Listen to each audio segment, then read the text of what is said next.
18 years after divorcing his wife, not knowing she was pregnant, a millionaire gets a late-night call from her. Her voice is shaking as she tells him the truth.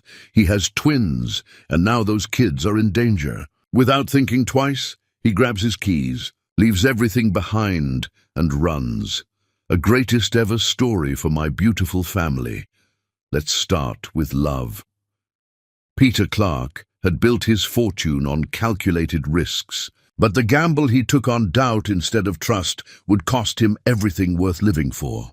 The morning began like any other morning in their life together. Vivica Spencer moved through their bedroom with that particular grace that had first caught Peter's attention. Her dark skin glowing in the early light, filtering through silk curtains. She was humming something soft, some melody from her childhood that she never quite remembered the name of, while folding his shirts with careful precision. "You don't have to do that," Peter said from the bed, watching her with the kind of contentment that most men spend their entire lives searching for. "We have people for that." She turned, her smile radiant and teasing. "Your people fold like they're angry at fabric. I fold like I love you."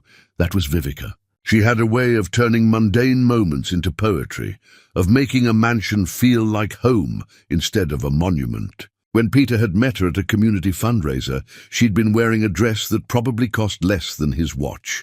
Yet she'd been the most magnetic person in the room, not because of beauty alone, though she was stunning, but because of something deeper. She listened when people spoke. She laughed with her whole body. She saw through his wealth to the man underneath who was tired of being seen as a bank account with a pulse. Their marriage had scandalized his circle. His attorney had actually said the words prenuptial agreement 17 times in one conversation. His mother had suggested he was having some kind of crisis. But Peter had never been more certain of anything. Vivica wasn't interested in his money. She worked with women in crisis, helped them rebuild shattered lives, and came home with stories that reminded him the world was bigger than quarterly returns and property acquisitions. "What are you thinking about?" she asked, catching him staring. "That I'm the luckiest man breathing." "Flatterer." She came to the bed, kissed his forehead. "I have a community meeting this morning. Budget discussions for the new shelter program. Take the car." "Take the driver, please," she laughed. "Peter, I'm going 6 blocks. I'll walk like a normal human being." Normal. That word again. Vivica had a way of keeping him grounded, of reminding him that wealth was a tool, not an identity. She'd refused to quit her work when they married, despite his offers to fund any project she wanted. "I need to be useful," she'd explained. "Not comfortable, useful." He left for his office an hour later, kissing her goodbye at the door like he'd done 1,000 mornings before. He had no way of knowing it would be the last morning that simple gesture would ever feel innocent. The envelope arrived at noon. His assistant brought it in with his lunch, looking uncomfortable.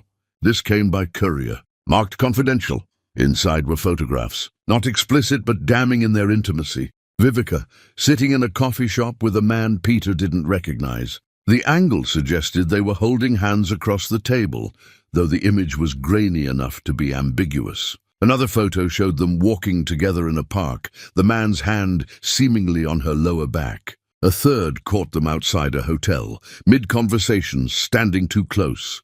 Peter's hands trembled. The accompanying letter was typed anonymous. "Your wife isn't who you think she is. These meetings have been happening for months. Thought you deserved to know before you're made a complete fool." His chest constricted. He told himself there had to be an explanation. Vivica had never given him a single reason to doubt her. But the photos sat on his desk like accusations, and his mind began constructing narratives he didn't want to believe. He called his business partner, Lawrence, who came immediately. Lawrence looked at the photos and shook his head slowly. "Peter, I hate to say this, but I've seen this before. My brother went through the exact same thing. There could be an explanation. Of course there could be. But you need to ask yourself something." Lawrence leaned forward, his voice dropping. "A woman from her background, suddenly living in luxury, no prenup protecting you. What if this whole thing was strategic? What if she's been playing you from the start?" The poison worked slowly. Peter tried calling Vivica, but she didn't answer. She was in her meeting, phone silenced like always. But his mind, infected now with suspicion, interpreted her silence as evasion. More photos arrived the next day. Then a copy of a restaurant receipt with a handwritten note at the bottom that said, "Tonight was perfect." The handwriting looked similar to Vivica's, though Peter couldn't be certain. He stopped sleeping. He stopped eating. He hired an investigator who came back with reports of regular meetings, always at discreet locations, always with the same man. The investigator couldn't confirm infidelity, but he couldn't rule it out either. When Peter finally confronted Vivica, he'd been awake for 40 hours, marinating in betrayal he'd convinced himself was real. Who is he? Peter's voice was cold, foreign even to himself. Vivica looked up from her book, confused. Who is who? Uderdasino, Stu Tais Tatisum, the man you've been meeting. Don't lie to me. I have photographs. The color drained from her face, but not from guilt, from shock. What are you talking about? He threw the envelope at her feet. She picked it up slowly, her hands shaking as she looked through the images. When she looked back up at him, there were tears in her eyes. Peter, this is Malcolm. He's a social worker I've been collaborating with on the shelter project. These photos make it look like something it's not. Then why didn't you tell me about him? I did. I've mentioned Malcolm a dozen times. You never ask details because you're not interested in my work. You smile and nod and then go back to your phone. The accuracy of that observation should have stopped him, but pride, that ancient poison, was already coursing through his veins. So it's my fault you're sneaking around? I'm not sneaking around. We have public meetings about public projects. Peter, look at me. You know me. You know I would never... I don't do anything anymore. His voice broke. All I know is my wife has been meeting another man for months, keeping it quiet. And now there are photos of you two looking very comfortable together. Because we're friends, colleagues. That's what adults do. Peter, we work together without it meaning something sordid. But he couldn't hear her. The doubt had roots now, deep and thorny. The divorce proceedings were brutal. Peter had resources, connections, attorneys who could make things disappear or appear as needed. Vivica had her dignity and the truth, neither of which held much weight in legal warfare. She tried reasoning with him one last time, appearing at his office unannounced. Peter, please, just listen to me for 5 minutes, without your attorneys or your pride in the room. I have nothing to say to you. Then just listen. Her voice cracked. I love you. I have only ever loved you. I don't know who sent those photos or why they're trying to destroy us, but I swear on everything sacred that I have never been unfaithful. He looked at her, and for one brief moment he saw his wife. The woman who folded his shirts with love, who made their mansion a home, who laughed with her whole body. But then Lawrence's voice echoed in his head. Women from her background suddenly living in luxury. I want you out by Friday, Peter said, his voice hollow. Take your clothes. Everything else stays. Peter, Friday. She left his office, and that should have been the end of it. But that night, as Peter sat alone in his house that suddenly felt cavernous, Vivica returned one final time. She stood in the doorway, small and devastated, wearing the same dress she'd worn the night he proposed. I came to tell you something, she said quietly. Not to change your mind, because clearly your mind is made of stone now, but because you deserve to know the truth about what you're throwing away. I don't want to hear, I'm done fighting. I'm done begging. I'm leaving, Peter. I'm leaving you and your mansion and your suspicion and your pride. But I want you to know that years from now, when you finally discover you were wrong, when you finally learn there was never anyone else, you'll have to live with what you destroyed. She pulled off her wedding ring, set it on the marble floor between them, and walked away. Peter stood there, listening to her footsteps echo through the house. He heard the front door open. He heard it close. He stood frozen, watching through the window as she walked down the long driveway in bare feet because she'd kicked off her heels. One hand pressed against her stomach in a gesture he didn't understand. Behind her, his mansion blazed with lights. Ahead of her, only darkness. And in that moment, Peter Clark, who had built an empire on calculated risks, realized too late that the only gamble that truly mattered was the one he'd just catastrophically lost. But what he didn't see, what he couldn't possibly know, was that Vivica Spencer was walking away, carrying more than her broken heart. She was carrying 2 pieces of him that would grow into the only second chance he'd ever get. Chapter 2. The architecture of survival.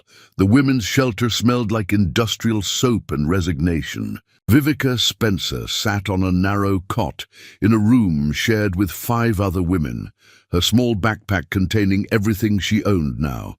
3 changes of clothes, a water bottle, her expired social work certification documents, and the pregnancy test she'd taken in a gas station bathroom. 2 pink lines, 2 lives depending on her, 2 reasons she couldn't fall apart. First time? The woman on the next cot was older, with kind eyes and scars on her arms that told stories Vivica didn't need to hear. First time being homeless. Not my first time being broken. The woman nodded with understanding. Difference is, broken can heal. You'll see. Vivica's body had other plans. Morning sickness arrived with vengeance, making it impossible to hide her condition. The shelter. Coordinator, a steel-spined woman named Ruth, called her into the office. You're pregnant. It wasn't a question. Vivica nodded. Father in the picture. No. Child support? No. Ruth studied her for a long moment. You know you have options, resources. This doesn't have to be your path. It's already my path, Vivica said quietly. I'm keeping them. Them? It feels like more than one. I don't know why. Just a feeling. Ruth's expression softened slightly. Then you need to start planning. This place has a 2-month limit. After that, you're on your own. Vivica found work at a textile factory where questions weren't asked and paychecks were handed out in cash. The work was punishing.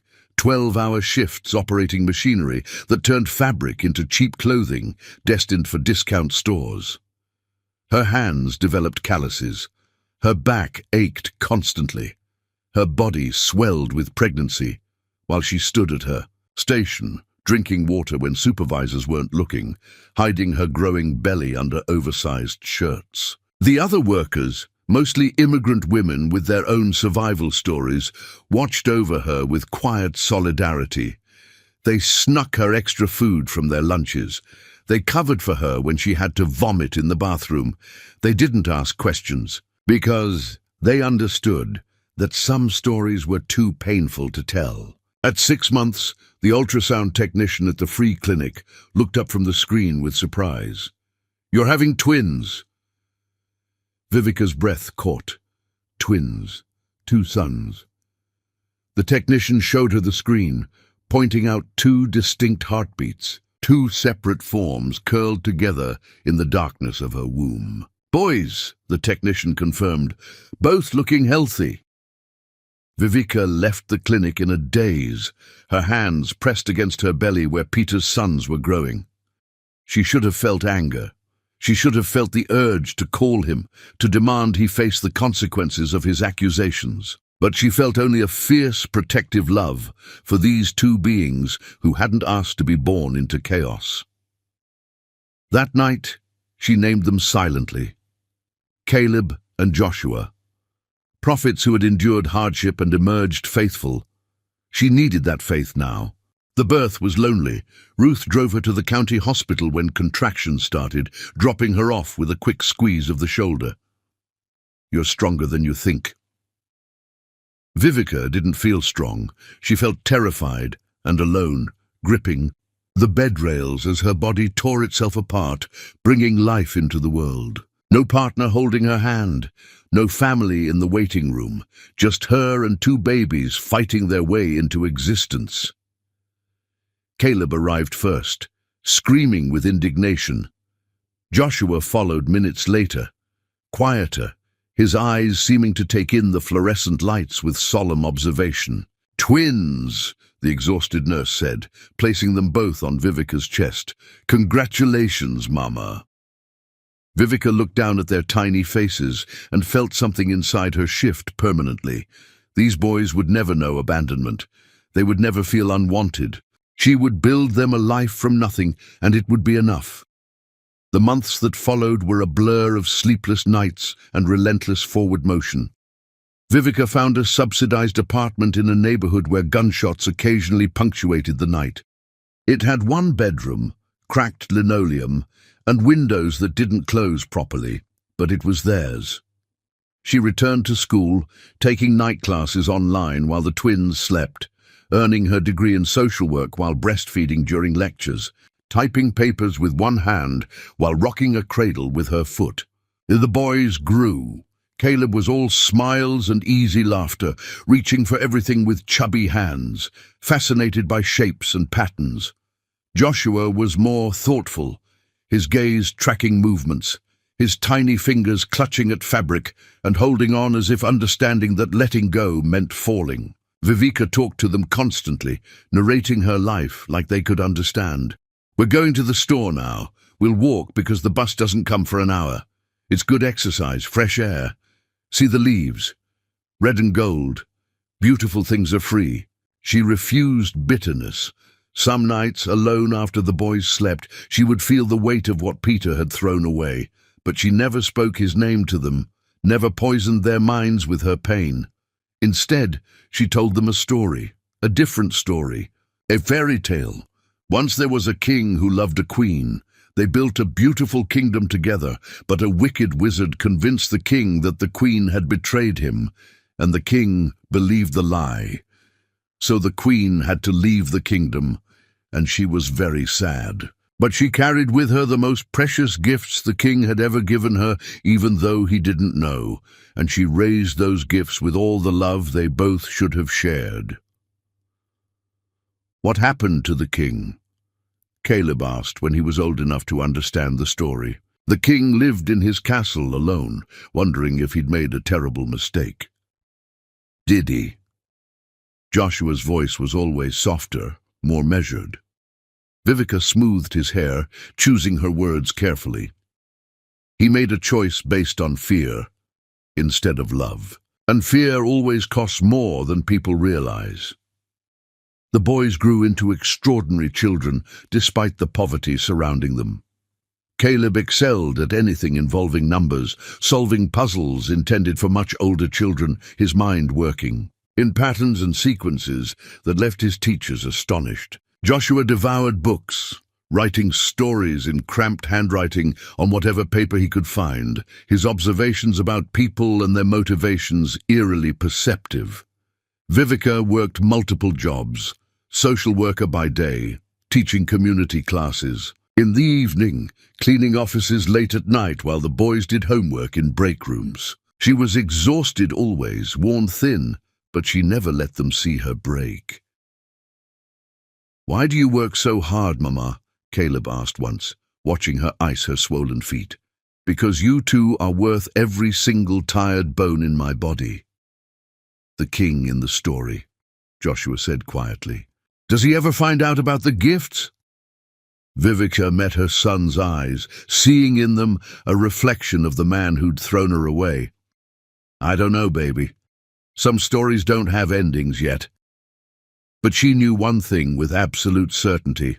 Peter Clark had no idea what he'd lost.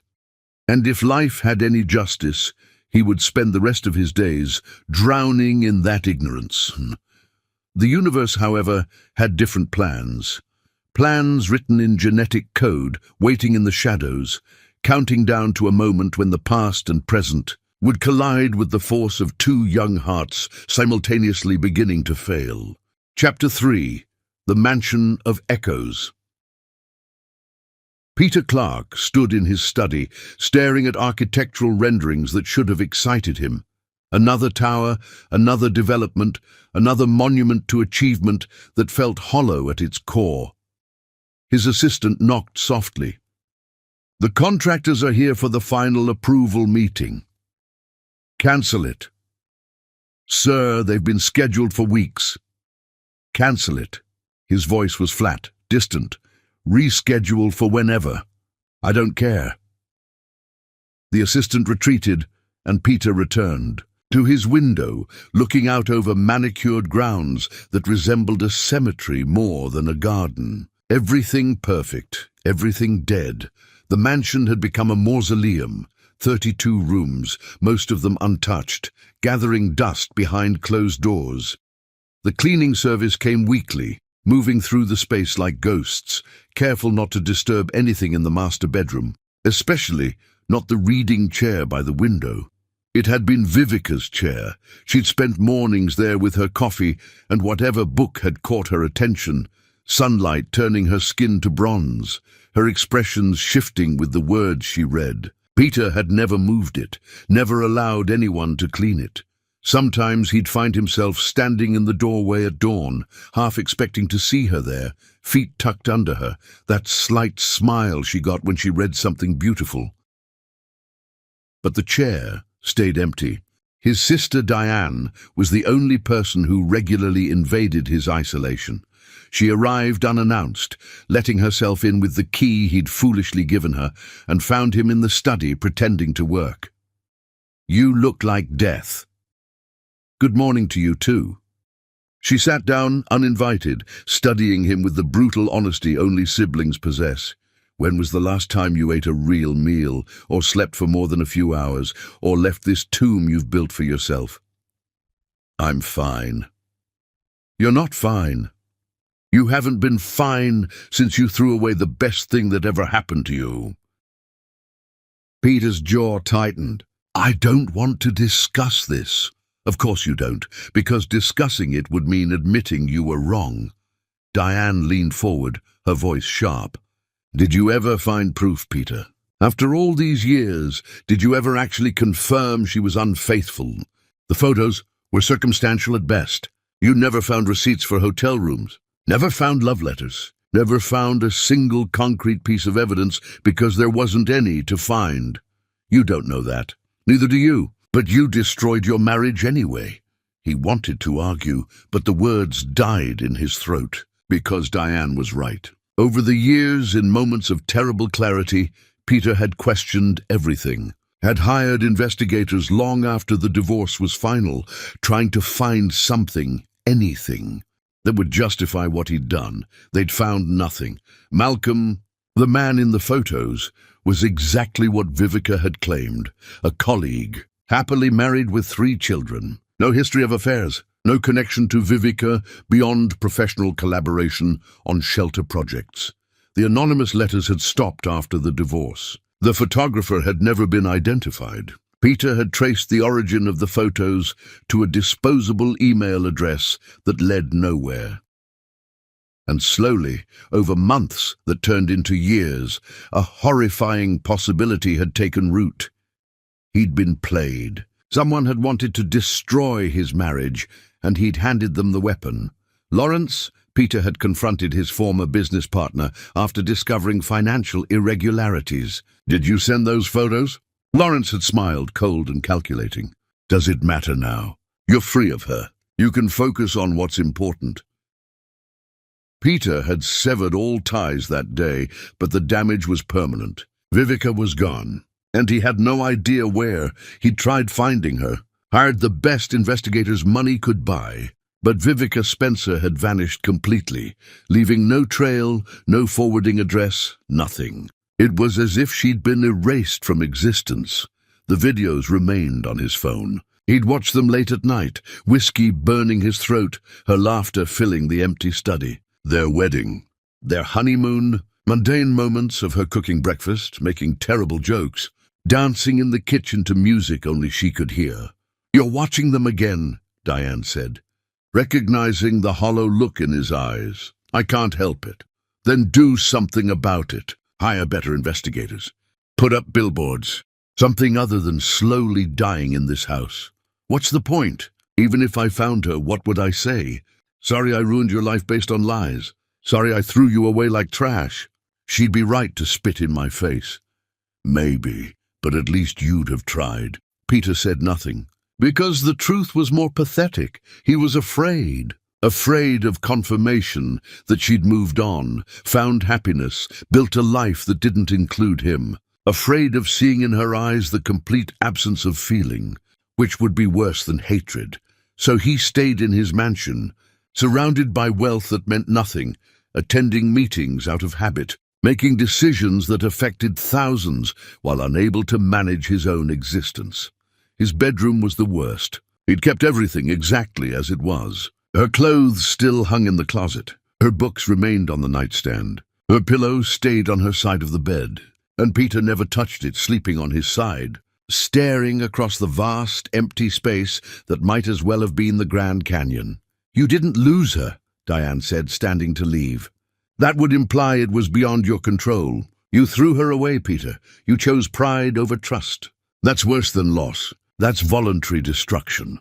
After she left, Peter walked through the mansion, really seeing it for the first time in years. The dining room where they'd never eaten meals, too formal, too cold. The living room with furniture no one sat on. The kitchen that prepared food for one person in a space designed for families. His footsteps echoed on marble floors, and he realized Diane was right. This wasn't a home. It was a monument to absence, a shrine to everything he'd destroyed. In the garage, his collection of vehicles sat unused. Sports cars, luxury sedans, a vintage motorcycle he'd bought, thinking it would make him feel young again. He couldn't remember the last time he'd driven any of them. He selected one at random, some expensive machine, and drove. No destination, just movement. The roads passed in a blur, and he found himself in neighborhoods he'd never seen, where children played in streets and families gathered on porches, where poverty and joy somehow coexisted. He stopped at a park, watching a woman push twin boys on swings. They were laughing, shrieking with delight, while the mother smiled with exhaustion and love. Peter felt something crack inside his chest. That could have been his life, should have been his life. Children, laughter, purpose beyond the accumulation of meaningless achievements. He drove home as darkness fell, returning to his mansion that blazed with lights but offered no warmth. Inside, he poured whiskey he wouldn't drink and stood at the window of his study, looking out at nothing. Tomorrow would be the same, and the next day, and the next, an endless succession of identical moments stretching toward a grave he would reach, having accomplished nothing that mattered. Peter Clark, master of the material world, stood alone in his empire of dust and wondered how a man could be so wealthy and so bankrupt at the same time. The answer, of course, was simple. He'd gambled everything on pride and lost the only thing worth keeping. And somewhere in the world, his former wife was either flourishing or drowning, and he would never know which, because he'd forfeited the right to ask. But the universe keeps accounts that human beings don't see, and Peter Clark's debt, compounded over years with interest paid in regret, was about to come due in the form of a phone call that would shatter whatever remained of his carefully constructed numbness. Chapter 4. When Biology Becomes Destiny. The gymnasium smelled like teenage sweat and ambition. Joshua Spencer moved down the court with fluid grace, his movements economical and purposeful. Community basketball wasn't about competition for him. It was about the rhythm, the way the game forced him into the present moment, away from the stories constantly running through his head. Caleb watched from the bleachers, simultaneously timing his brother's sprints and calculating optimal angles for three-point shots. His notebook was filled with equations and observations, transforming the game into mathematics, finding patterns in chaos.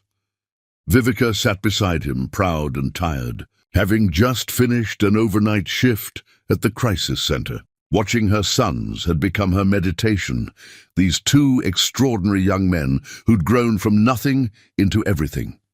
The ball arced toward Joshua. He caught it mid-stride, pivoted, and then stopped, just stopped. His hand went to his chest. His face changed. The ball dropped from his fingers, bouncing away forgotten as Joshua's knees buckled. Vivica was moving before he hit the ground, her mother's instinct faster than thought. She reached him as he collapsed, his body convulsing, his eyes rolling back. "Someone call an ambulance." Her voice cut through the sudden chaos, steady despite the terror clawing at her throat. Caleb was already on his phone, his hands shaking, but his voice clear, rattling off their location and his brother's symptoms to the emergency operator. The ambulance arrived in what felt like both seconds and centuries. Paramedics swarmed Joshua, asking questions Vivica answered on autopilot, while her mind screamed denials. This wasn't happening. Her son was healthy. Her son was strong. This was a mistake, an anomaly, something explainable and fixable. The hospital emergency room was controlled pandemonium. Doctors barked orders. Machines beeped urgently. Joshua was wheeled away behind swinging doors that closed in Vivica's face, separating her from her son. And she felt a primal rage at barriers, at helplessness, at the universe for daring to threaten her child. Caleb stood beside her, silent, his mind already racing through possibilities, calculating odds he didn't want to face. "Are you his mother?" A doctor appeared, young but tired, wearing the expression medical professionals adopt when delivering bad news. "Yes. What's wrong with my son?" "We've stabilized him, but I need to run some tests." "Has he ever had chest pains? Shortness of breath? Dizzy spells?" "No, nothing. He's healthy. He's an athlete." The doctor nodded, but his eyes said he'd heard that before. "I'll have more information soon. But Mrs. Spencer, I need you to prepare yourself. His heart rhythm is severely irregular. We're looking at something significant." The tests took hours. Vivica and Caleb sat in a waiting room where time moved differently, stretching and contracting, where every opening door might bring salvation or devastation. Finally, a cardiologist appeared, older, with grey hair and eyes that had seen too much death. He sat down, which was never a good sign. "Your son has hypertrophic cardiomyopathy. It's a genetic condition where the heart muscle becomes abnormally thick, making it harder for the heart to pump blood. In Joshua's case, it's advanced. He's in acute heart failure." The words landed like physical blows. Vivica's hand found Caleb's, gripping tight. "What does that mean? Treatment? Surgery?" "No, it means his heart is working at a fraction of normal capacity and deteriorating rapidly. Standard treatments aren't options here because of the specific genetic markers involved. We need to look at cellular therapy, stem cell transplantation from a biological parent to essentially rebuild the damaged tissue."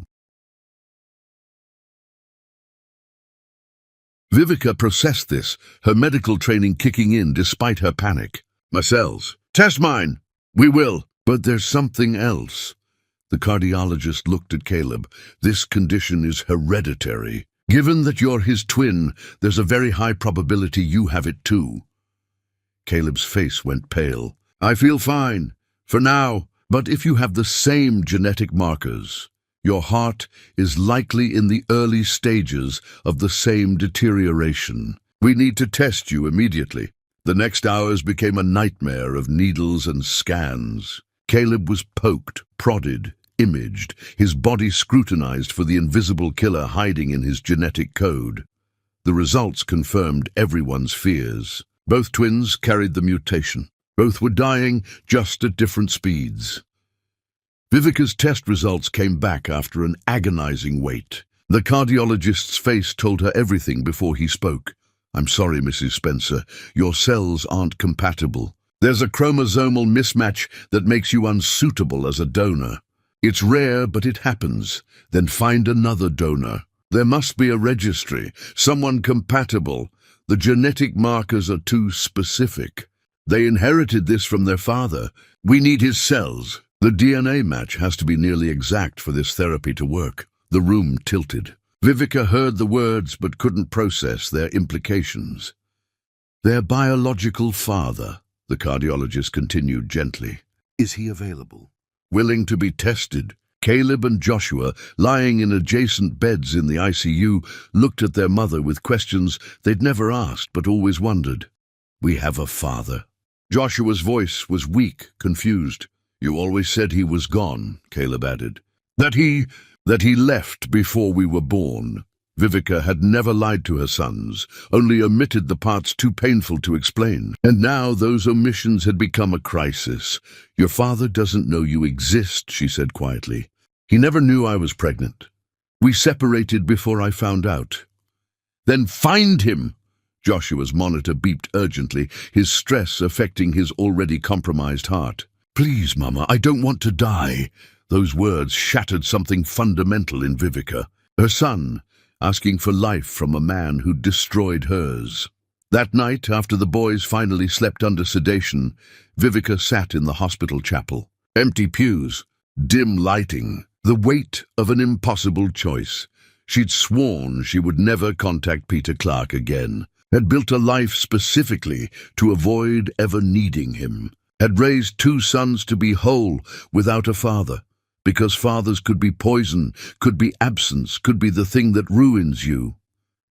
But now, those sons were dying, and their cure lay in the genetics of the man who'd thrown her away like garbage.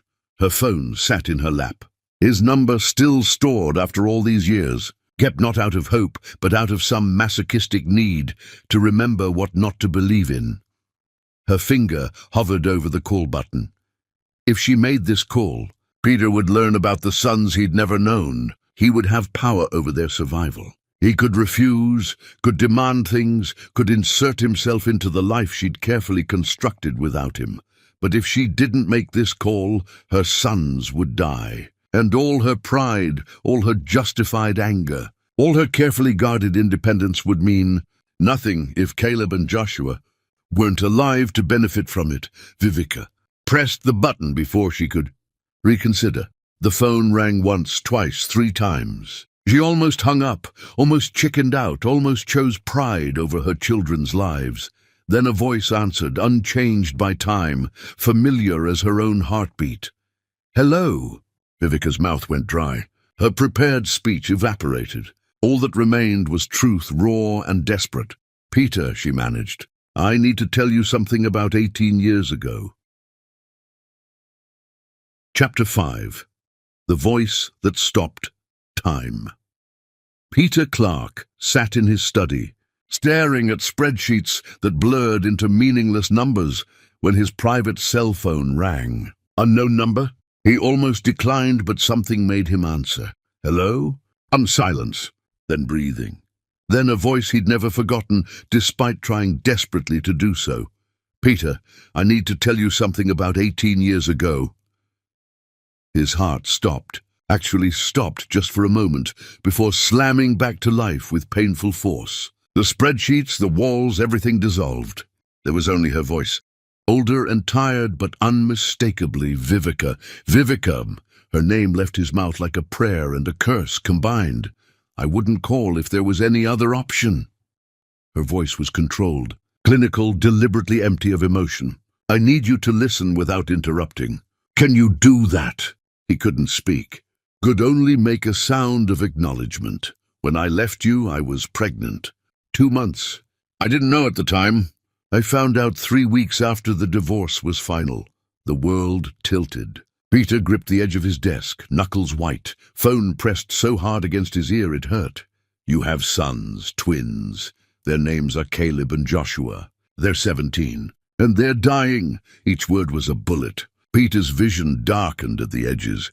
"They have a genetic heart condition. It came from you. Their hearts are failing, and the only treatment that can save them requires stem cells from their biological father. I need you to come to City General Hospital.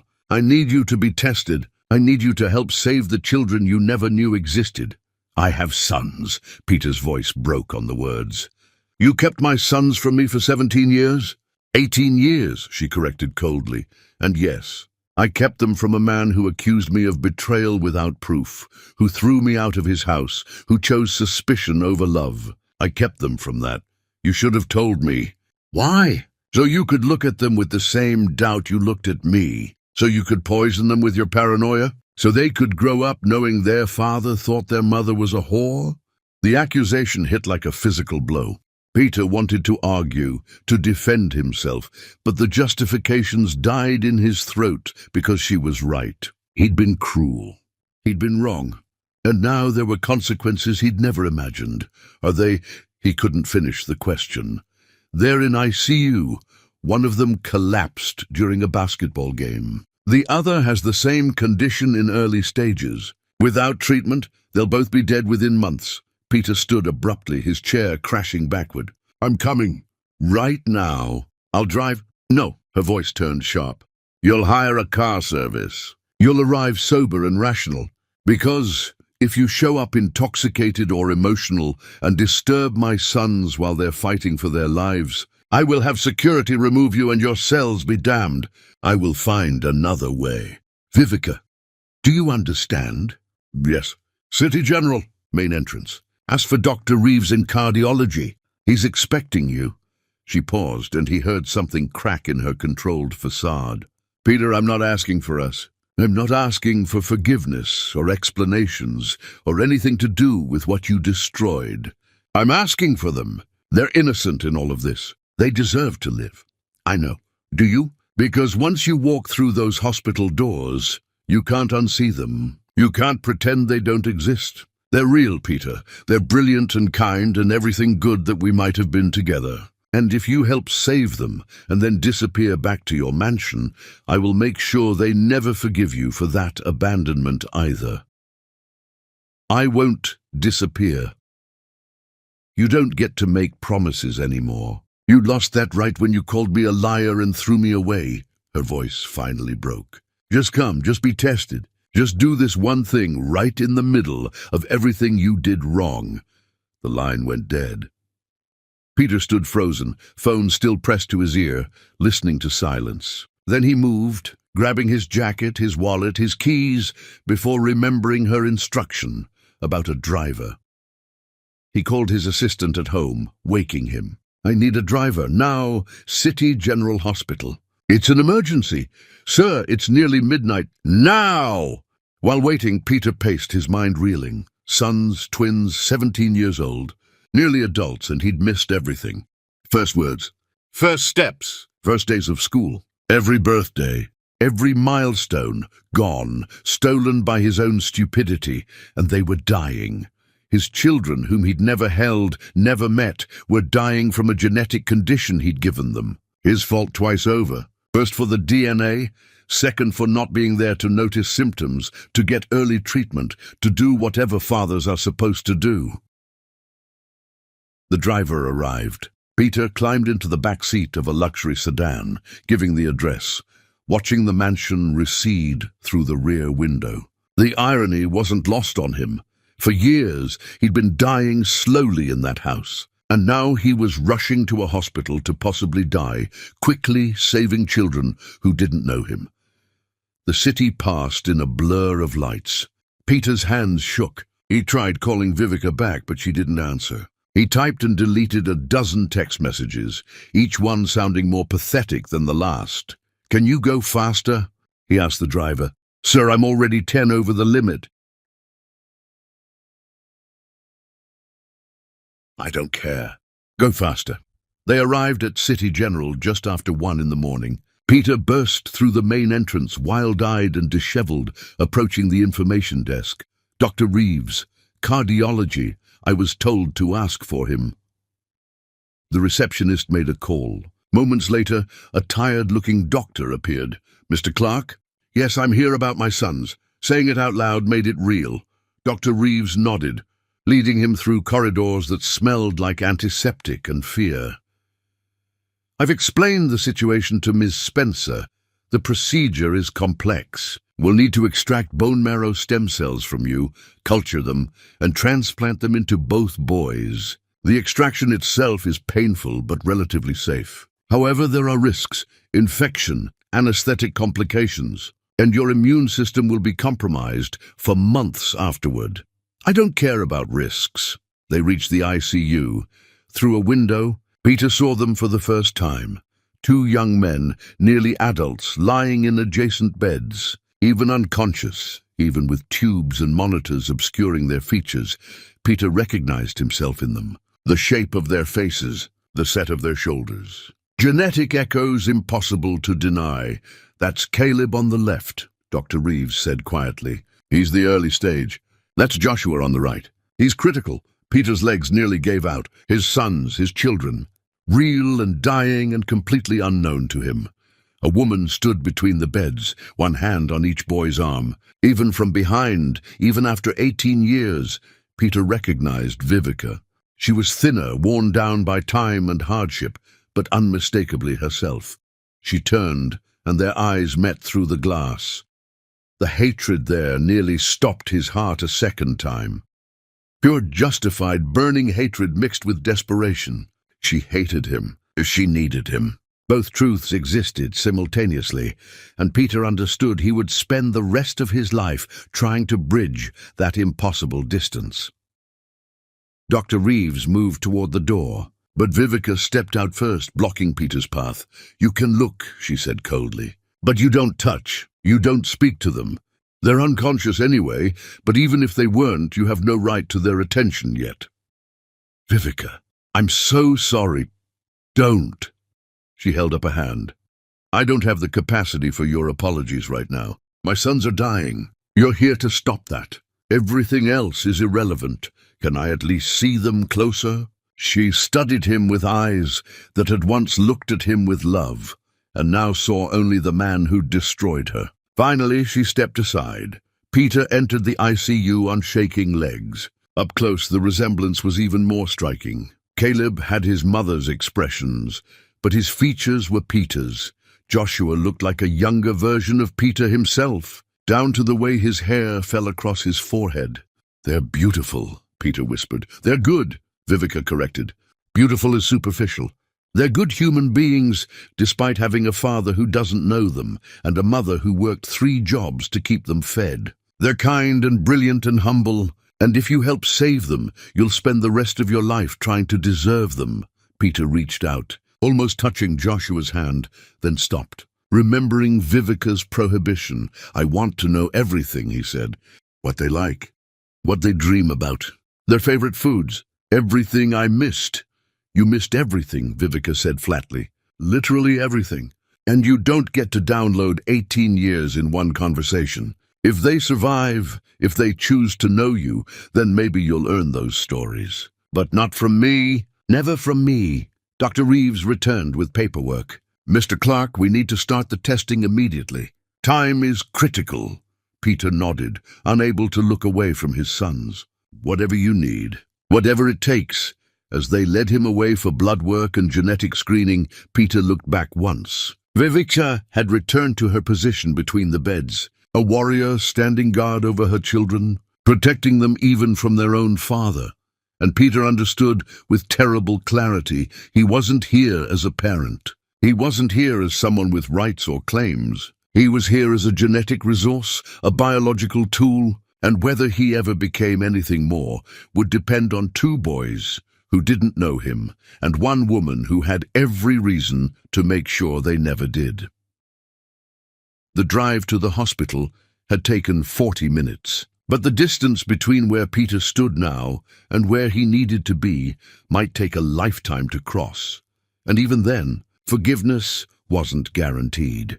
Only one thing was certain: Peter Clark's empty years of regret had just collided with consequence, and the collision would either destroy him completely or rebuild him into something worth being.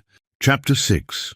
The photograph that broke a fortress. Peter Clark sat in a hospital examination room at 4 in the morning, watching a technician draw the 8th vial of blood. His arms were bruised, his head pounded. His world had shattered and reformed in the space of a few hours, and he existed now in a strange state of shock, where nothing felt real except the image of those 2 boys burned into his mind. "We'll have preliminary results in a few hours," Dr. Reeves explained. "If you're a match, we can begin the extraction procedure as early as tomorrow evening. And if I'm not a match..." The doctor's silence was answer enough. Peter returned to his mansion as dawn broke, but he couldn't stay there. The empty rooms, the echoing halls, suddenly felt obscene.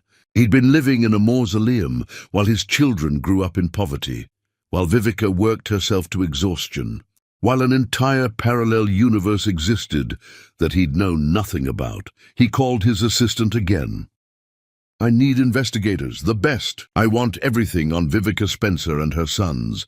Everything. School records, medical history, where they've lived, where they are now.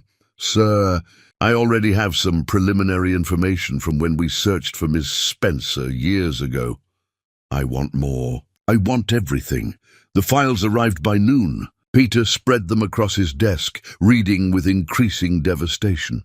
Vivica had lived in a women's shelter, had worked at a textile factory while pregnant, had given birth at a county hospital with no partner present, had somehow earned her degree while raising twins alone, had worked multiple jobs simultaneously for years. The boys' school records showed brilliance despite poverty, advanced classes, scholarship recommendations, teachers' notes praising their character, their kindness, their work ethic, and photographs. His private investigator had included recent surveillance photos from social media and public sources. Caleb at a science fair, holding a trophy, grinning with pure joy. Joshua reading at a library, his expression serious and focused. Both boys playing basketball together, their movements synchronized in a way only twins achieve. Peter's hands shook as he stared at the images. These were his sons, his children, and he'd missed everything. His phone rang. Dr. Reeves, Mr. Clark, the results are in. You're a complete match. We can proceed tomorrow evening if you're willing. I'm willing. Whatever you need. There's something you should know. The procedure carries risks for you. Your immune system will be severely compromised for months. Any infection could be serious, potentially fatal. And there's a small chance of complications during the extraction that could cause permanent damage. I don't care. You should care. You have a life to consider. Peter laughed bitterly. No, I really don't. Schedule the procedure. He tried returning to the hospital, but Vivica's orders were clear. Security had his photo, his description, instructions to keep him away from the ICU. He drove there anyway, parking across the street, watching the entrance like a stalker, hoping for a glimpse of his sons. Hours passed. He saw nothing. Night fell. He didn't leave. His phone buzzed with messages from his assistant, his sister, business associates wondering where he was. He ignored them all. Near midnight he finally drove home, hollow and desperate. Sleep was impossible. He paced his mansion, walking through rooms he'd ignored for years, seeing everything differently now. This house could have been filled with life, laughter, arguments over homework, toys scattered on expensive rugs, basketball hoops in the driveway, all the chaos and beauty of family. Instead, it was a tomb, and he'd built it himself. His phone buzzed again. Unknown number. He answered instantly. Mr. Clark? An unfamiliar female voice. I'm a nurse on the ICU floor. I probably shouldn't be calling, but I saw your name on Miss Spencer's emergency contact list from years ago, and I thought you should know Joshua's condition deteriorated tonight. They had to resuscitate him. He's stable now, but it was close. Peter's blood turned to ice. Is he? He's alive, but barely. Miss Spencer is with him. She hasn't left his side. And sir, I've been a nurse for 23 years. I've seen a lot of family situations. Whatever happened between you two, those boys are innocent. They deserve every chance. I know. I'm scheduled for the extraction tomorrow. I know. I processed your paperwork. I just wanted you to understand the urgency. Joshua might not have another day if something goes wrong. Can you do something for me? Peter's voice cracked. Can you send me a photo? Of them, I need to see them. There was a long pause. I could lose my job for this. Please, another pause. Then, check your messages. The call ended. Seconds later, an image loaded on Peter's phone. Both boys, side by side in their hospital beds. Joshua unconscious, monitors surrounding him. Caleb awake, holding his brother's hand, his face etched with fear and love. Peter stared at the photo until his vision blurred. Then he broke.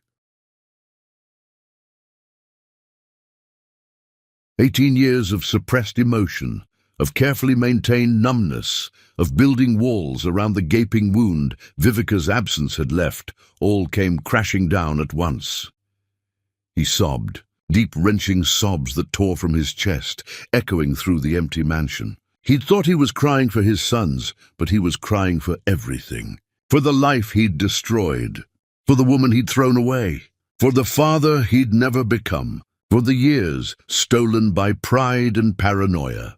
When the storm finally passed, Peter sat on the floor of his study, back against the desk, phone still clutched in his hand, staring at his sons. "I'm going to save you," he whispered to the screen. "And then I'm going to spend the rest of my life trying to deserve you." But first, he had to survive the procedure, had to get his cells into their bodies, had to bridge the biological gap before even attempting the emotional one. The next day crawled past with excruciating slowness. Peter arrived at the hospital an hour early for his procedure. They prepped him, explaining the process again, asking him to sign waivers, acknowledging the risks. He signed without reading. They took him to a surgical suite, explaining they'd anesthetize him before beginning the bone marrow extraction. It would hurt afterward, they warned. The recovery would be difficult. "I don't care," Peter repeated for what felt like the 100th time. As the anesthesia began to pull him under, his last conscious thought was a prayer to a God he'd stopped believing in years ago. "Let me live long enough to save them. Whatever happens after that is fine. Just let me save them." He woke in recovery hours later, his entire body screaming with pain. A nurse checked his vitals, smiling with professional kindness. The extraction was successful. "They're preparing to transplant now." Peter tried to speak, but his mouth was too dry. The nurse understood, bringing water, helping him drink. "My sons, the transplant for Caleb has already begun. Joshua's will start within the hour. Dr. Reeves will update you when we know more." Time became meaningless. Peter drifted in and out of consciousness, his body recovering from the assault, his mind trapped in anxious loops. Would it work? Would they survive? And if they did, would they ever want to know him? When he finally woke fully, Diane was sitting beside his bed. "You absolute idiot," she said, but her eyes were wet. "You could have died. I have sons. I know. Your assistant called me panicking because you disappeared. I got the whole story out of him." She took his hand carefully. "They're going to make it, Peter.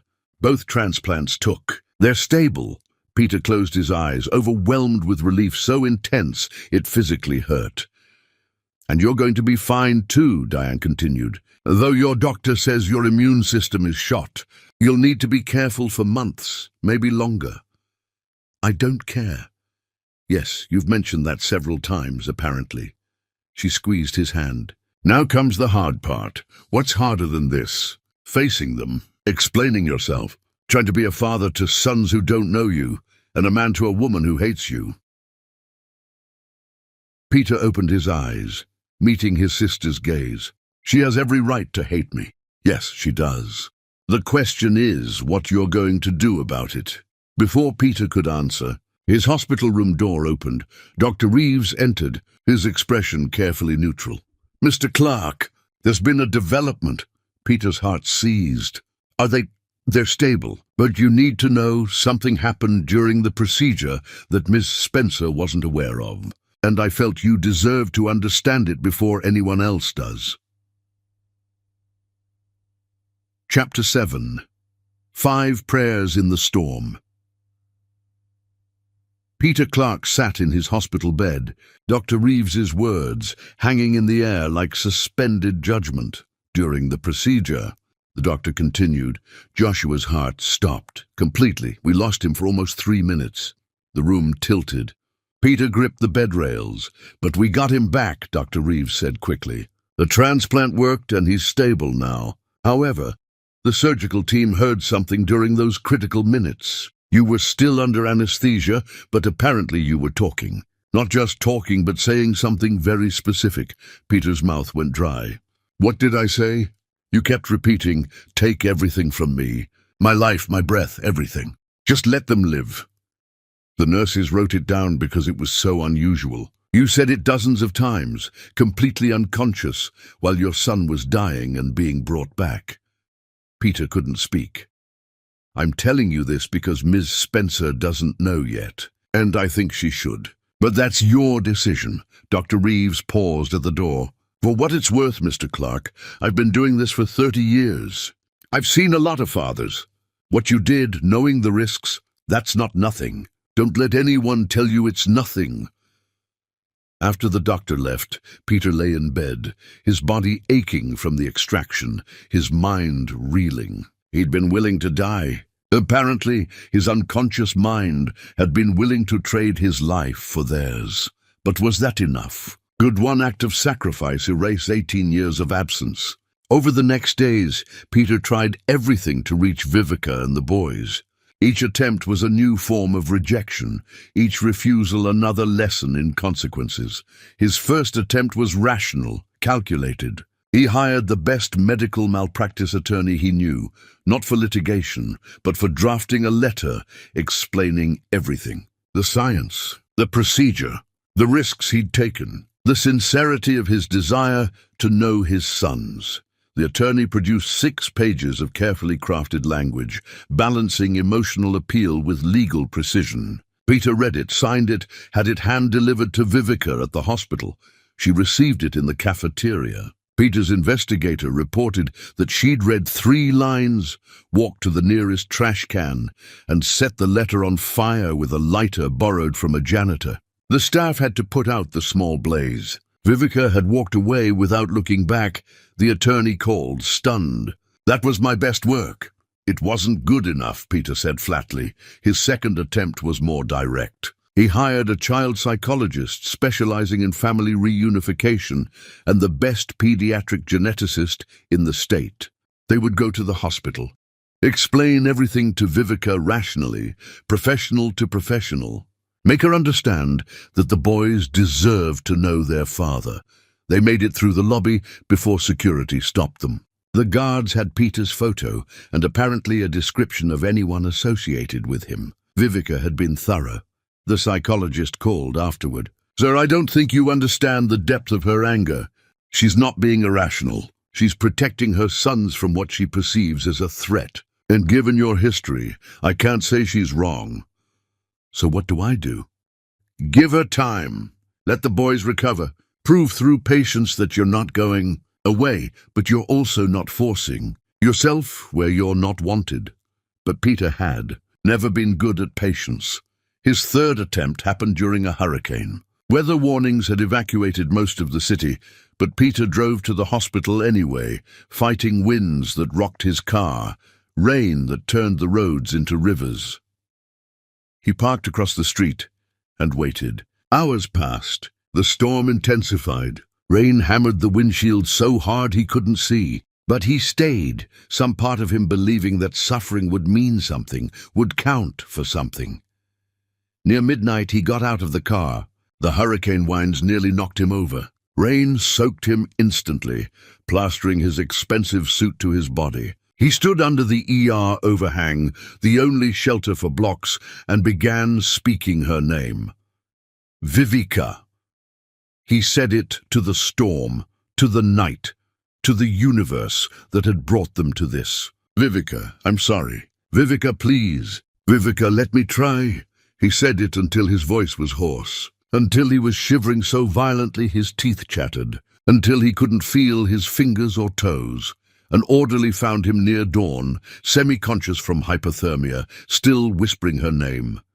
They brought him inside, warmed him up, tried to admit him. He refused, walking out on shaking legs, getting back in his car, sitting there watching the hospital as the storm cleared and morning broke. A nurse told Vivica what happened. She listened without expression, then said only, "He's dramatic. It changes nothing." But something flickered in her eyes just for a moment. Some tiny recognition that his suffering was real, even if it didn't matter. Peter's fourth attempt was financial. He liquidated several assets, gathering resources he'd been hoarding out of habit. $5 million transferred to the hospital's cardiac wing with specific instructions. Create a fund for families without insurance, for children who needed care but couldn't afford it. Name it after Caleb and Joshua Spencer. He included a separate check made out to Vivica for all her medical expenses. past and present, and a sum that would cover the boy's education through graduate school. The check arrived by courier. Vivica received it in her temporary housing, a small room near the hospital. She looked at the amount, looked at Peter's signature, and felt nothing. She tore the check methodically into 2 pieces, then 4, then 8, then 16. She continued until it was confetti, put the pieces in an envelope, and mailed it back to Peter's corporate office with no note, no explanation. His assistant found him later holding the pieces like sacred texts, trying to fit them back together. "She doesn't want your money," Diane observed. "Then what does she want?" "Nothing from you. That's the point. You took everything that mattered once. Now she's showing you that everything you have left means nothing." Peter's 5th attempt was the most desperate. He drove to the hospital again, but this time he didn't wait in the car. He didn't try to force entry. He simply walked into the lobby and sat down on the floor outside the ICU wing. Security approached immediately. "Sir, you can't be here. I'm not causing trouble. I'm just sitting. Ms. Spencer has made it clear." "I know what she's made clear. I'm not trying to see her. I'm not trying to see my sons. I'm just sitting here." They called their supervisor. The supervisor called hospital administration. Administration called security directors. Everyone agreed Peter wasn't technically violating any rules by sitting in a public corridor. So he stayed. Hour after hour, he sat with his back against the wall, medical files and compatibility screenings scattered around him. People passed, staring. Hospital staff began to whisper. Some looked at him with pity, others with contempt. He didn't eat, barely drank, just sat there, occasionally whispering words that were both prayer and confession. "Even if I die doing this, let me save what I should have protected."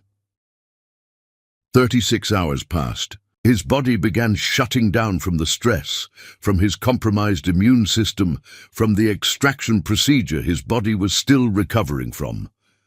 A nurse finally convinced him to at least drink water. He took a few sips and handed the bottle back. "You're going to die out here," she said. "We're all dying," Peter replied. "I'm just doing it where it might mean something." But his body had other ideas. Near the end of the second day, Peter collapsed, unconscious. His blood pressure catastrophic, his body surrendering. Paramedics revived him. Dr. Reeves appeared, furious and concerned in equal measure. "You're immunocompromised, you idiot. Sitting on hospital floors after major surgery? You're actively trying to kill yourself." "Will it work?" Peter asked weakly. "Will the transplant save them?" "Yes, they're responding well. Both boys are going to live." Peter closed his eyes, tears sliding down his unshaven face. "Then it doesn't matter what happens to me." Dr. Reeves studied him for a long moment, then made a decision.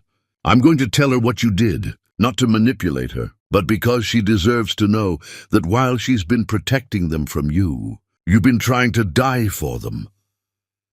They wheeled Peter to a room, hydrating him, stabilizing him. While Dr. Reeves went to find Vivica, she was sitting between Caleb and Joshua's beds. Both boys now conscious and improving when the doctor approached. "Miss Spencer, I need to tell you something about Mr. Clark. I don't want to hear about him. Nevertheless, you need to. He's collapsed. His immune system is failing. He spent 36 hours on the ICU floor refusing food or water, and his body is shutting down. That's not my concern. Perhaps, but you should also know what he said while unconscious during the procedure, and what he's been whispering for 2 days straight." Dr. Reeves pulled out his phone, showing her the nurse's notes. "Even if I die, let me save what I should have protected." Vivica read the words. Her hands trembled slightly.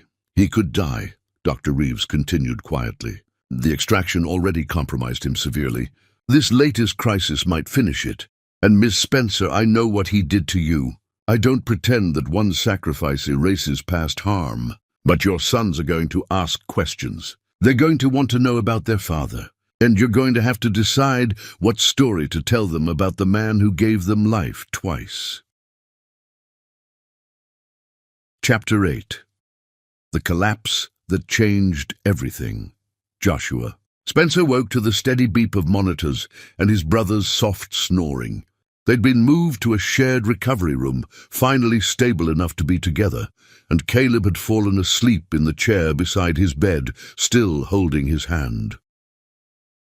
The improvement had been dramatic. Joshua could breathe without fighting for air. His chest didn't hurt with every heartbeat. The fog that had clouded his mind for weeks had lifted, leaving clarity that was almost shocking. He looked at his brother, at their joined hands, and felt overwhelming gratitude. They'd survived. A nurse entered, checking vitals, smiling when she saw he was awake. "Welcome back. How are you feeling?" "Like I'm not dying anymore," she laughed. "That's the goal. Your numbers look great. Both of you are responding beautifully to the transplant. The man who donated," Joshua said carefully, "my mother won't talk about him. But he's our father, isn't he?" The nurse's expression shifted to careful neutrality. "That's something you should discuss with your mother." "I'm discussing it with you. Is he our father?" She hesitated, then nodded slowly. "Yes, biologically speaking. Is he here? In the hospital?" "He was. He's recovering from the extraction procedure. It took a lot out of him." Joshua processed this. Somewhere in this building was a man who was genetically his father, who'd given up bone marrow to save him and Caleb, but who their mother had never once mentioned in any positive context. When Vivica returned from the cafeteria, Joshua was sitting up, looking stronger than he had in weeks. "Baby, you should be resting." "Mom, I want to know about our father." Vivica froze, coffee cup halfway to her mouth. Caleb stirred, waking at the words. "I want to know too. There's nothing to tell." "That's a lie," Joshua said quietly, "and you've never lied to us before." "Don't start now." Vivica sat down slowly, looking between her sons, these young men who'd grown up too fast, who deserved truth even when truth was complicated. "Your father is a man named Peter Clark. We were married. We divorced before I knew I was pregnant. He made a choice based on lies instead of love, and I chose to raise you without him." "What kind of lies?" And Caleb asked. "Someone convinced him I was unfaithful." "I wasn't, but he believed the accusation without proof, divorced me and threw me out. I found out I was pregnant 3 weeks later. Why didn't you tell him about us?" "Because I was protecting you from a man who chose doubt over trust. Because I didn't want you growing up wondering if your father believed you were really his. Because I loved you too much to risk his paranoia infecting your lives." Joshua absorbed this. "But he saved us. That nurse said the procedure was dangerous for him. Yes, so he risked his life for us. After never being there for you at all. One act doesn't erase 18 years of absence." "But he didn't know," Caleb interjected. "If you never told him we existed, how is he responsible for absence?" Vivica's eyes flashed. "He's responsible for destroying our marriage based on lies. He's responsible for making it impossible for me to ever trust him with the most precious things in my life." "We want to meet him," Joshua said. "No." "Mom, he's our father. He saved our lives. We deserve to at least see him." "You don't know what you're asking." "Then tell us," Caleb pressed. "Tell us everything. The whole story. Not the fairy tale version about kings and queens, but the real story of what happened between you." So Vivica told them everything. The anonymous photos, the accusations, the divorce, her time in shelters and factories, the years of grinding poverty, their father's wealth and his empty mansion. The fact that he'd apparently tried to find her, but failed. When she finished, both boys were quiet for a long time. Finally, Joshua spoke. "He made a terrible mistake. But so did you." Vivica's head snapped up. "Excuse me. You kept us from him. Maybe for good reasons. But you kept us from him. And that was a choice you made that affected all 3 of us without asking what we might want. You were children." "We're not children now," Caleb said gently. "And we're asking. We want to meet our father." Vivica felt panic rising in her chest. She'd built their life specifically to avoid this moment. to never have to share them with the man who'd destroyed her. But then she looked at their faces, these brilliant young men she'd raised to think for themselves, to be fair, to be kind, and she realized she couldn't deny them this without betraying her own principles. "He's in recovery," she said finally. Down the hall, he collapsed from the procedure and from doing something idiotic afterward. What did he do? He sat outside the ICU for 2 days, refusing food or water, apparently trying to prove something. She said it mockingly, but the boys heard something else in her voice. "He was trying to prove he wasn't going away," Joshua said quietly, "that he'd endure anything to be close to us." That night, while Vivica was meeting with doctors to discuss discharge protocols, Joshua made a decision. He was still weak, still recovering, but he could walk short distances now. He found a sympathetic nurse and asked, "Can you tell me which room Peter Clark is in?" She shouldn't have. It violated protocol. But she'd been watching this family drama unfold, and something in Joshua's earnest face convinced her. "Room 417. But your mother—" "I know. I'll deal with that," he woke Caleb. "Come on, we're going to meet our father." They walked slowly, supporting each other. 2 young men who'd nearly died, now moving through hospital corridors on a mission of mercy and curiosity. Room 417 was dimly lit. Inside, Peter Clark lay sleeping, looking older and more worn than they'd expected. Monitors beeped steadily. His face was gaunt, his breathing shallow.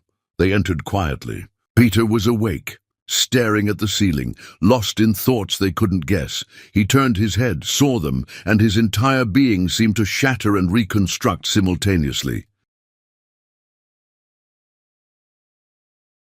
For a long moment no one spoke. Father and sons looked at each other for the first time while conscious, seeing themselves reflected in each other's features. The undeniable proof of biology.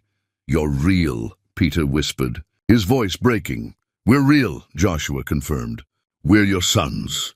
"I'm Joshua. This is Caleb." "I know." Peter's eyes filled with tears. "I've memorized every detail from the photos. But seeing you awake, talking, alive—" "Why did you do it?" Caleb asked. "The procedure was dangerous. You didn't have to risk yourself." "Yes, I did." Peter struggled to sit up, wincing. "Because the moment I heard you existed, you were my sons. Everything else was just noise, even though you never knew us." Joshua pressed. "Especially because I never knew you. I missed everything, every moment of your lives. That's already the greatest loss imaginable. If I could give you more life, more time, more future, why wouldn't I risk everything for that?" The boys exchanged glances, communicating in that twin language that needs no words. "Our mother says you destroyed her," Caleb said carefully. "That you accused her of betrayal without proof." Peter's face crumpled. "I did. I was wrong. Catastrophically, unforgivably wrong. I chose pride over trust, suspicion over love. And I've been paying for it every day since." She also says you tried to find her afterward, for years. "I hired investigators. I wrote letters that were never delivered. His voice broke. "I destroyed the best thing in my life, and by the time I realized it, she'd vanished, taking you with her. And I didn't even know you existed to miss you." Joshua moved closer to the bed, studying his father's face. "The nurse told us something. She said during the procedure, when my heart stopped, you were unconscious, but you were talking, saying you'd give your life for us." Peter closed his eyes. "I don't remember that. Do you remember thinking it? Every second since I learned you existed. I would die for you, both of you, without hesitation. That's what fathers do. That's what good fathers do," Caleb corrected gently. "And we don't know if you're a good father yet. We just know you're willing to die for us, which is something. But living for us might be harder. I want to try. I know I have no right to ask. I know I'm 18 years too late. But if you'll let me, I want to know you, not as some genetic donor, as your father." The boys looked at each other again, that silent twin communication flowing between them. Then Joshua did something that made Peter's breath catch. He reached out and took his father's hand. "We forgive you," Joshua said quietly. For the mistake you made with Mom, for the years we didn't know you, for all of it. We forgive you." Caleb moved to the other side of the bed, taking Peter's other hand. "We're not angry. We're just glad you're here now, that we get to know you before it's too late." Peter couldn't speak, could only grip their hands like lifelines, while tears streamed down his face, his body shaking with sobs of relief and grief and overwhelming gratitude. The door opened. Vivica stood there, having come looking for her sons, and now frozen at the sight before her, her boys holding their father's hands. The three of them connected in a circle she'd specifically designed her life to prevent. She should have been angry, should have pulled them away, reasserted her boundaries, protected herself and them from the man who destroyed her. But what she saw in that hospital room wasn't a threat. It was three people beginning to heal wounds they'd all carried in different ways. Joshua looked up, seeing his mother. "Mom, come here, please." She shook her head, tears streaming down her face. "Please," Caleb added. "This can't heal unless you're part of it too." Peter's eyes met Vivica's across the room. In them she saw everything: regret, hope, fear, love that had never actually died despite being buried under years of pain. And she realized Dr. Reeves was right. Her sons would ask questions. They would want to know about their father, and the story she told them would shape their understanding of love, forgiveness, and second chances. She could make Peter the villain forever, or she could take the hardest, bravest step imaginable. Vivica walked slowly into the room, her hands shaking. Approaching the bed where her sons held their father's hands, she didn't take Peter's hand. Couldn't go that far yet, but she stood there, completing the circle in spirit if not in touch, and said the words that would change everything. "He saved you. Whatever else happened, he saved you. And for that I'm grateful. It wasn't forgiveness. It wasn't reconciliation. But it was the beginning of possibility, and sometimes that's all healing requires." Chapter 9. The Price of Second Chances. The recovery was slow for everyone. Peter's immune system had been devastated by the extraction procedure and his subsequent collapse. He spent 2 more weeks in the hospital, fighting off infections that would have been minor before, but now threatened his compromised body.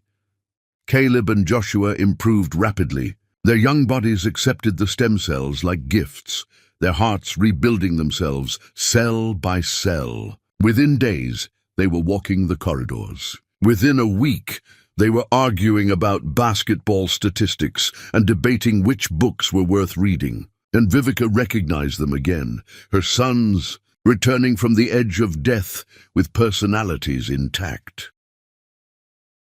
Peter heard them through his door sometimes, their laughter, their voices, and felt a longing so intense it physically hurt.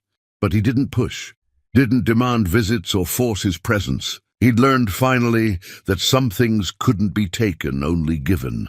The boys came to him instead. Daily visits that started tentatively and grew longer each time. They'd sit in his room, asking questions, sharing stories, building connections from nothing. "What do you do?" Caleb asked during one visit. "I develop properties. Buildings, commercial spaces."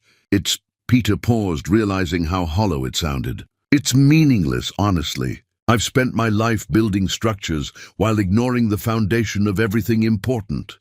"That's dramatic," Joshua observed, but not unkindly.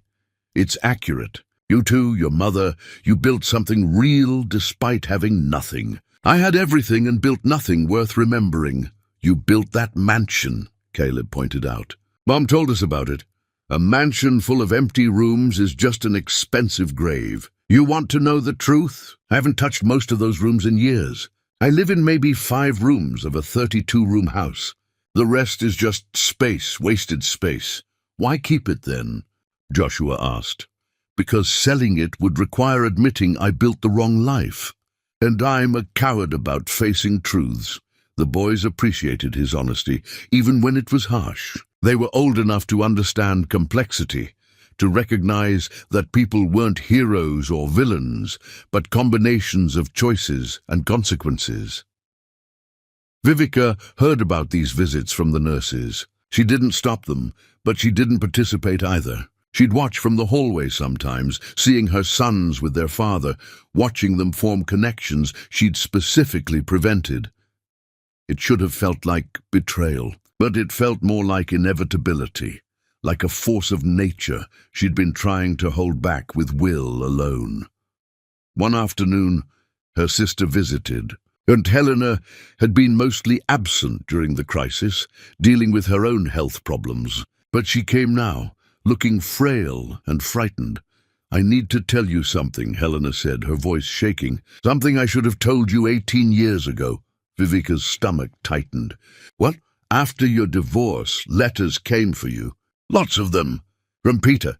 They were addressed to your old apartment, the place you'd lived before moving into his mansion. The landlord was forwarding your mail to me, and I—" Helena pulled out a bundle of envelopes, yellowed with age, bound with a rubber band that had mostly disintegrated. "I intercepted them. I read them, and I destroyed them." Vivica took the bundle with trembling hands. The return address was Peter's corporate office. The postmark spanned 2 years after their divorce. "Why?" "Because I thought he was manipulating you. Because I'd seen you broken after the divorce, and I thought I was protecting you from more pain. Because I believed you were better off without him, and that those letters were just attempts to control you from a distance. You had no right. I know, and I've carried that guilt for 18 years. But now, seeing what's happened, seeing your sons with their father, I realized my interference may have caused this whole situation. If you'd gotten those letters, if you'd known he was trying to find you, maybe you would have told him about the pregnancy. Maybe nothing," Vivica interrupted, her voice cold. "Maybe I still would have kept my sons away from a man who chose suspicion over trust. Or maybe we would have worked it out. We'll never know because you decided to play God with my life." "I'm dying," Helena said quietly. "Cancer, stage 4. I have maybe 3 months, and I couldn't go to my grave carrying this secret." Vivica looked at her aunt, this woman who'd been her only family after her parents died, who'd taken her in as a teenager, who'd supported her through so much, and who'd committed this one unforgivable betrayal. "Get out. Vivica. Get out of my sight. Take your guilt and your cancer and your 3 months, and get away from me and my sons." Helena left, crying, and Vivica was alone with the letters.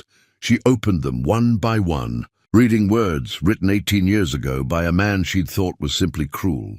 But these letters told a different story.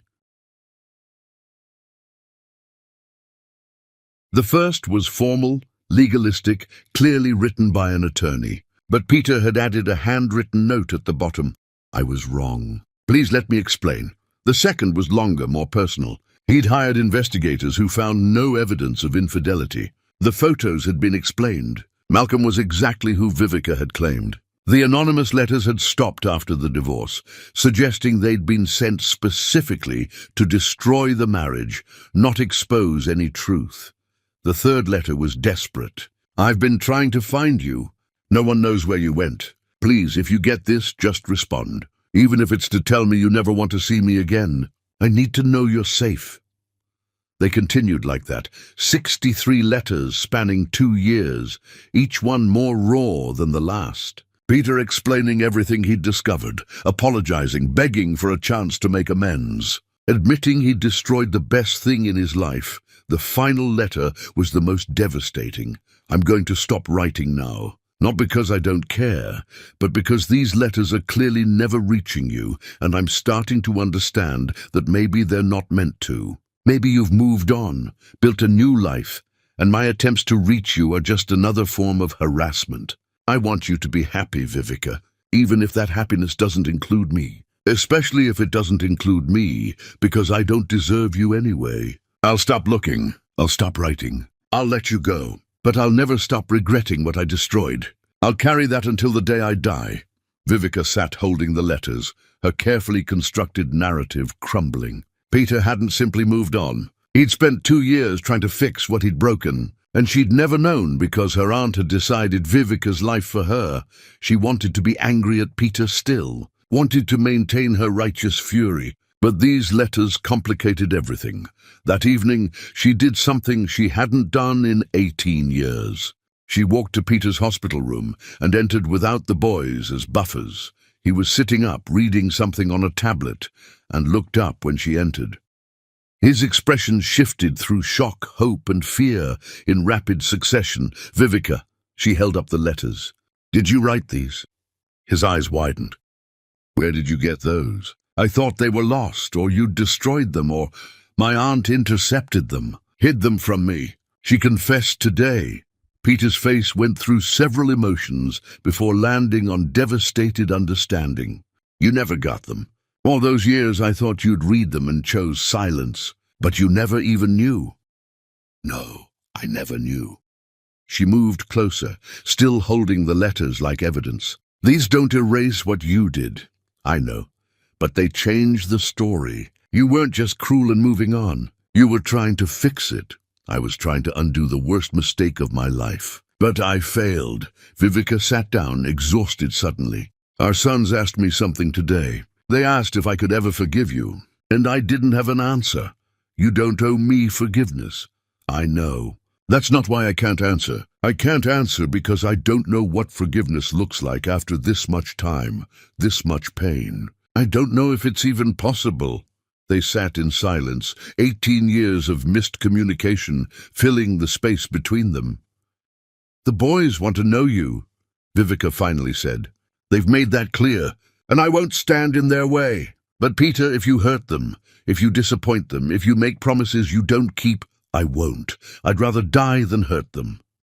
"You almost did die. The doctors told me about your condition. Your immune system may never fully recover. You sacrificed your health for them." "It wasn't a sacrifice. It was the least I could do after missing 18 years. Vivica studied him, this man she'd loved and hated, who'd destroyed her and now saved their sons. He looked older, worn, diminished from the proud figure who'd thrown her out of his mansion. But there was something in his eyes now that hadn't been there before.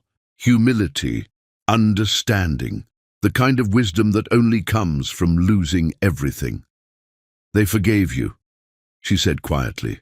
"Caleb and Joshua, they forgave you without hesitation. And I envy them that capacity because I don't have it yet. I don't expect—" "Let me finish," she took a breath. "But I'm willing to try. Not for you, not even for me, for them. Because they deserve a father, and you've proven you're willing to be one. So I'm not saying I forgive you. I'm saying I'm open to the possibility of someday forgiving you, and that's the best I can offer right now." Peter's eyes filled with tears. "That's more than I deserve?" "Yes, it is." She stood to leave, then paused at the door. "The mansion you described, all those empty rooms, that's not a home. That's just a building. If you really want to be their father, you need to understand the difference." After she left, Peter sat alone with those words, understanding their weight. He'd spent 18 years building monuments to his own emptiness. Now he had a chance to build something real. But first, he had to survive. The doctors were increasingly concerned about his recovery. Infections kept developing despite aggressive antibiotics. His body, already compromised by the extraction, was struggling to heal. One night his condition deteriorated rapidly. Fever spiked, blood pressure dropped. Alarms brought nurses running. Dr. Reeves worked to stabilize him, but the prognosis was grim. "Mr. Clark's immune system is essentially non-existent right now. Any infection could be fatal. We're doing everything we can, but you should prepare for the possibility that he may not recover." The news reached Vivica and the boys in their room. Caleb's face went white. Joshua's eyes filled with immediate tears. "We just found him," Joshua whispered. "We can't lose him already." Vivica felt something crack in her chest. Despite everything, despite all her justified anger, she didn't want Peter to die. And more importantly, her sons needed him to live. She made a decision that surprised even herself. She walked to Peter's room in the ICU, past the machines and monitors, and sat beside his bed. He was unconscious, feverish. fighting battles his compromised body couldn't win. She took his hand, the first time she'd touched him intentionally in 18 years, and spoke quietly. "You don't get to die, Peter Clark. You owe us 18 years, and you're not escaping that debt by giving up now. Our sons need you, and apparently, despite my better judgment, I'm not ready to be the woman who let their father die before they really knew him." Whether he heard her or not, she couldn't know, but she stayed there, holding his hand, keeping vigil the way wives do, the way she'd once promised to do forever before everything shattered. And somewhere in his fever dreams, Peter heard her voice, felt her touch, and found a reason to fight that his damaged body could cling to. Chapter 10. Welcome Home. Joshua woke before dawn to find Caleb already awake, staring at the ceiling with the kind of expression that meant his mind was working through complex problems. "You're thinking about him," Joshua said. "Aren't you?" "Constantly. It's weird having a father suddenly. Like someone handed us a piece we didn't know was missing and said, 'Here, this was always yours.'" They'd been discharged but stayed in temporary housing near the hospital, waiting for Peter's recovery. The doctors had said his latest crisis had stabilized, but his immune system remained catastrophically compromised. "Mom's been different," Caleb observed. "Softer around the edges when his name comes. 18 years of anger is hard to maintain, when the person you're angry at almost dies saving your children." A nurse had come to them the previous evening with information that felt significant. She'd done it quietly, aware she was probably violating protocols, but believing some truths needed to be told. "Your father, during the surgery when your heart stopped," she'd said to Joshua, "he was unconscious but talking. The entire surgical team heard it. He kept saying he was ready to give his life for you, over and over. 'Take everything from me, just let them live.'" The words had stayed with both boys, reshaping their understanding of this stranger who was their father. Now, as dawn broke, they made a decision together, the way twins often do, without needing to discuss it extensively, just knowing. "We should see him," Joshua said. "Now, right now." They dressed and walked to the hospital, arriving just as the ICU visiting hours began. Peter's room was dim, quiet, except for the steady beep of monitors. He was awake, staring at nothing, looking more fragile than they'd yet seen him. "Dad?" Joshua said the word for the first time, testing its weight. Peter's head turned sharply. His eyes widened. "You called me?" "Dad," Caleb confirmed, moving to the other side of the bed. "That's what you are. We decided it's time to start acting like it." Peter couldn't speak, could only look between them with an expression of wonder and disbelief. "The nurse told us something," Joshua continued, sitting on the edge of the bed, "about what you said during the surgery, that you were ready to die for us." "I don't remember that.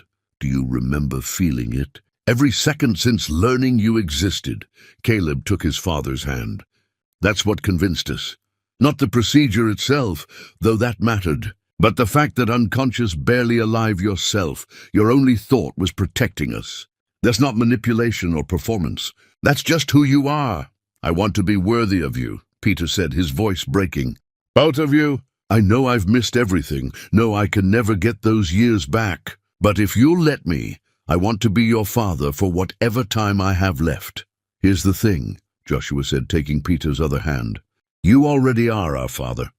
Biology made that true the day we were born. Now we're just choosing to acknowledge it. But Dad, you need to understand something. Anything. Mom is part of this. You can't be our father without dealing with what happened between you. We won't let you be separate entities in our lives. You have to fix what you broke with her, or this won't work." Peter's face showed the weight of that understanding. "She may never forgive me. Maybe not. But you have to try. Not with grand gestures or money or dramatic suffering. With honesty, with patience, with proving that you understand what you did and why it was unforgivable, and doing the work anyway." A voice from the Doorway made them all turn. They're very wise, for people who nearly died a month ago. Vivica stood there, holding coffee cups, looking tired but present in a way she hadn't been before. "Mom," Caleb said, "we were just telling Dad." "I heard." She moved into the room, distributing coffee to her sons, conspicuously not bringing any for Peter. "And they're right. If you want to be in their lives, we need to figure out what that means. All of us, together." "I'll do whatever you need," Peter said immediately. "First, you need to stop almost dying. The doctors say you're stable but not out of danger." She finally looked directly at him. "You're not allowed to save them and then abandon them by dying. That's not how this works. I'm trying to recover." "Try harder." Her voice was sharp, but contained something else underneath. Concern, maybe, or the remnants of feelings she'd buried for 18 years.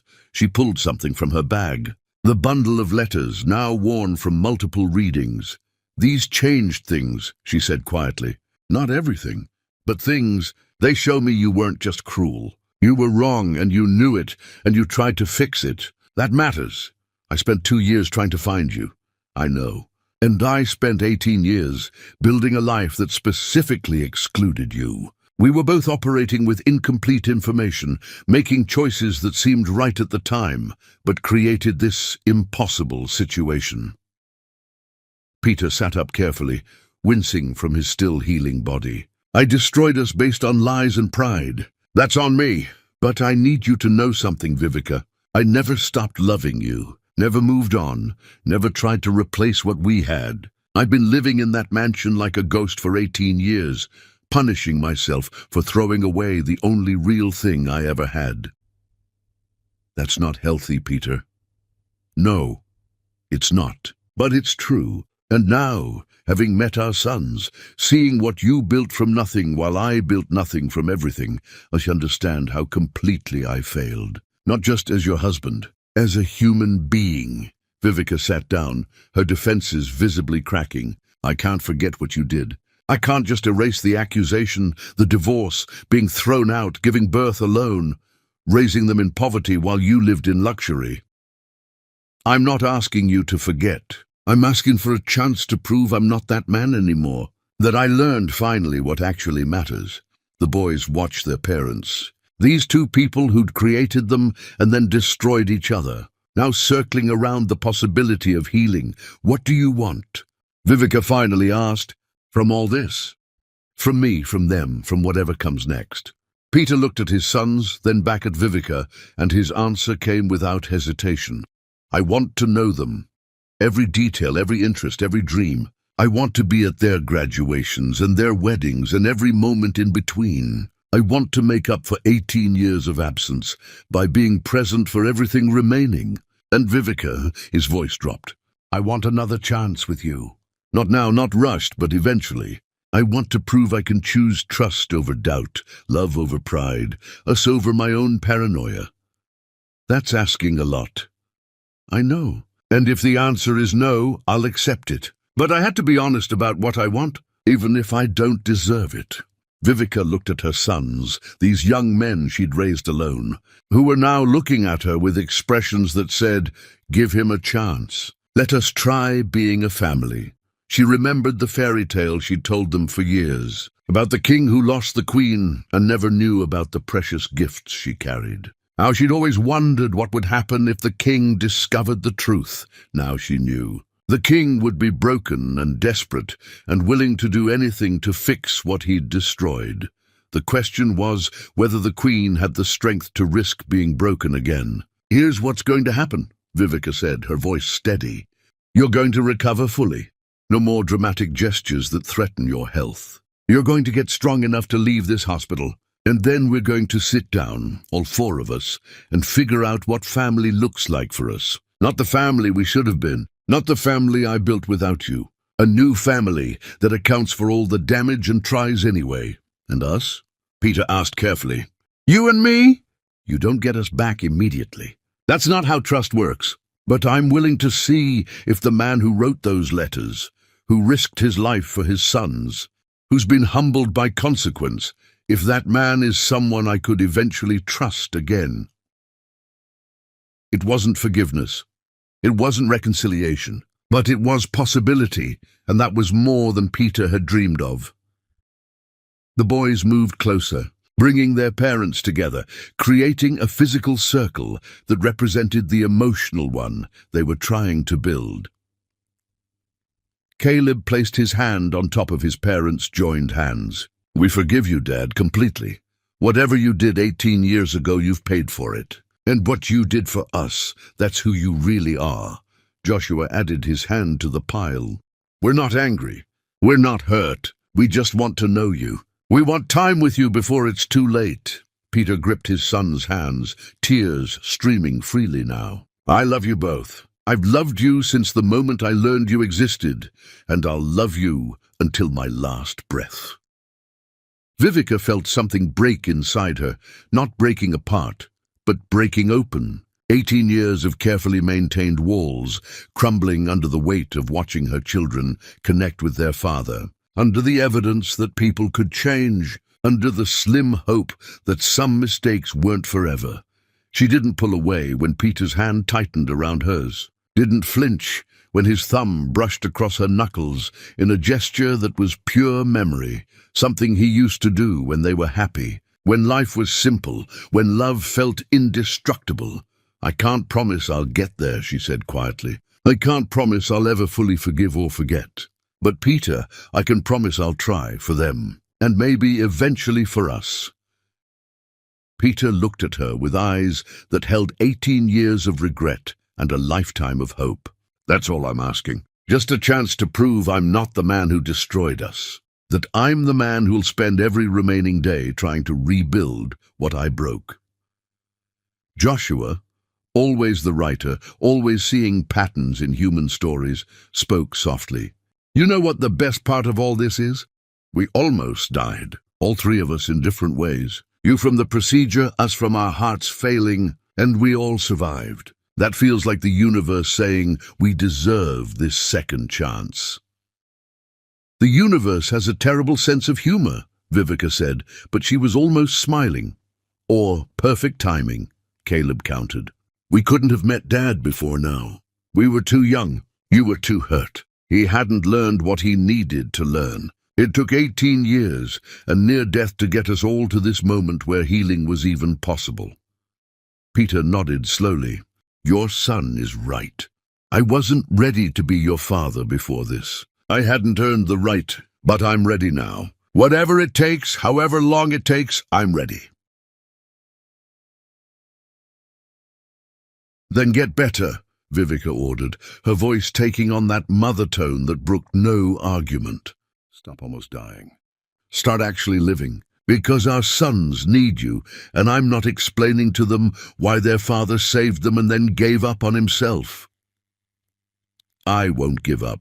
I promise."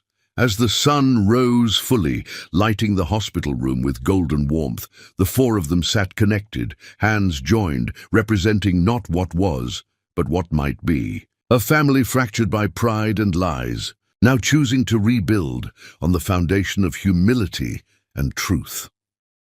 Peter looked at the three people who were his entire world and whispered the words Vivica had said to him 18 years ago, before everything shattered.